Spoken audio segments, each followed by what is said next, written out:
मुंबई महापालिकेला लुटण्याचं काम जर कोणी केलं असेल तर ते मिठी नदीच्या माध्यमातून तेव्हाच्या तत्कालीन सत्ताधाऱ्यांनी केलं। या सभागृहात मी सांगताना फार गांभीर्यपूर्वक सांगतोय।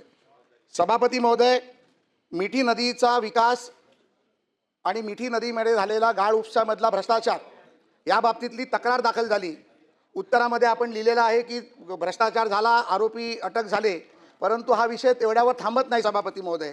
तर मिठी नदीचा जी चौकशी चालू आहे ही चौकशी फक्त 2 वर्षाची चालू आहे, ज्याच्यामध्ये मी जर चुकत नसेल तर 2022-2023 ची चौकशी चालू आहे। परंतु या सभागृहाला मी विनंती केली होती की या मिठी नदीची चौकशी 2012 पासून 2022 पर्यंत किंवा 24 करावी, जेणेकरून सभापती महोदय या मिठी नदीच्या भ्रष्टाचारामध्ये 2 वर्षामध्ये फक्त 68 कोटीचा भ्रष्टाचार झाला अशा प्रकारचा गुन्हा नोंदवला गेल्यानंतर यामध्ये माननीय पोलीस आयुक्तांना आणि ईडी संचालकांना मी 503 पानाचे कागदपत्र आणि पेन ड्राईव्ह दिले, ज्यामध्ये जवळजवळ हा जो भ्रष्टाचार आहे हा 1000 ते 1200 कोटीच्या वरचा भ्रष्टाचार आहे। याबाबतचे देखील कागदपत्र सभापती महोदय मी या पोलीस अधिकाऱ्यांना दिले।